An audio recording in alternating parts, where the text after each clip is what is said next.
is this potentially a way to go, even with newer IPs, with more projects? Do you see this as being something that could be exciting? Because traditionally what tends to happen is an American IP will become, we've seen it with Marvel, we've seen it with DC, they'll tend to be American films, they'll be Hollywood films.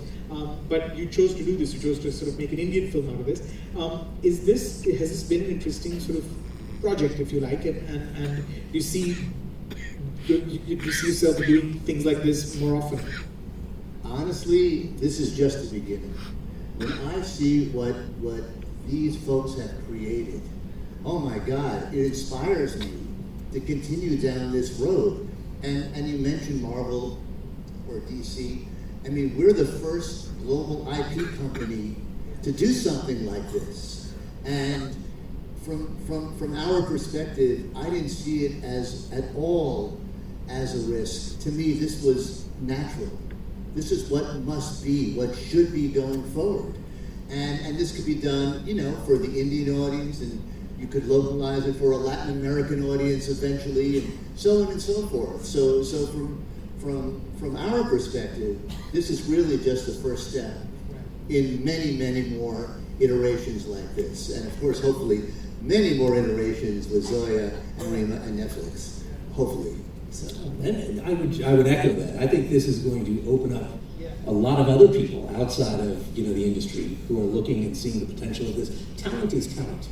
And there is so much amazing talent sitting in this country ready to shake up the world. And clearly, Zoya and Rima are the embodiments of that talent, right? But there's, we see this in our comics, we see this in the animation work we do, all of these amazing, young, creative, passionate people that can stand toe-to-toe with the greatest creators in the world.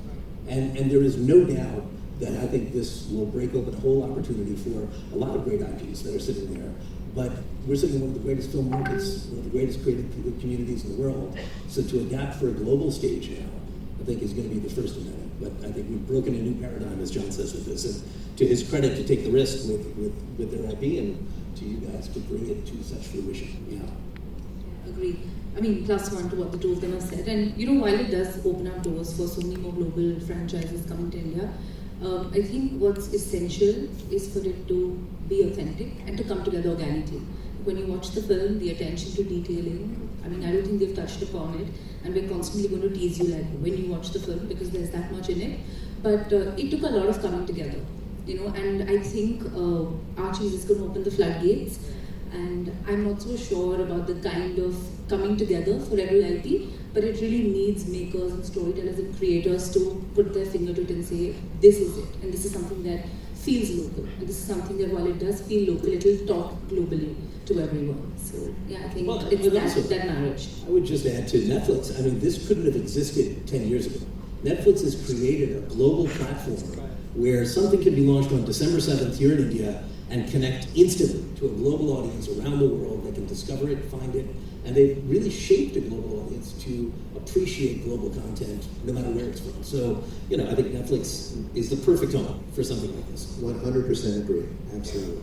But Ruchika, can you speak to the fact that, I'm guessing from what you're saying, that Netflix is treating this as a global release. Every film's a global release that's on Netflix, but I know that when it comes to a local Hindi film, typically it needs to break out locally, and then it tends to travel. And I'm not sure how much you market a Hindi language film in other territories. Is this one being treated as a global film that's being marketed just as aggressively in the other markets as well? Absolutely. Actually, we treat it as our biggest local film, which is why it deserves its place in the sun globally. And I think because Zoya and Rima have nailed it, as it's India's film going to the world. While it is a global IP and a global franchise, and we're very proud of it, but when the Archies goes to the world, it is made in India, it's made by Zoya Rima, it's presented by Netflix, and we're extremely proud of it. It's not a film that you look at and you're like, this is one of those cultural films that's come out of India and it's breaking out. It genuinely talks to a large audience, and I think that was the ambition when it started. But when we watched the film, my God, we were like, we've got to take you to Brazil, and we didn't know how connecting flights operate there. We're Indians. I'm like, how do you get there? Oh, it's 30 hours, let's do it. So I think we've really done that heavy weightlifting because they gave us the material to feed off that. So subbed and dubbed in many more languages. Many languages, yeah.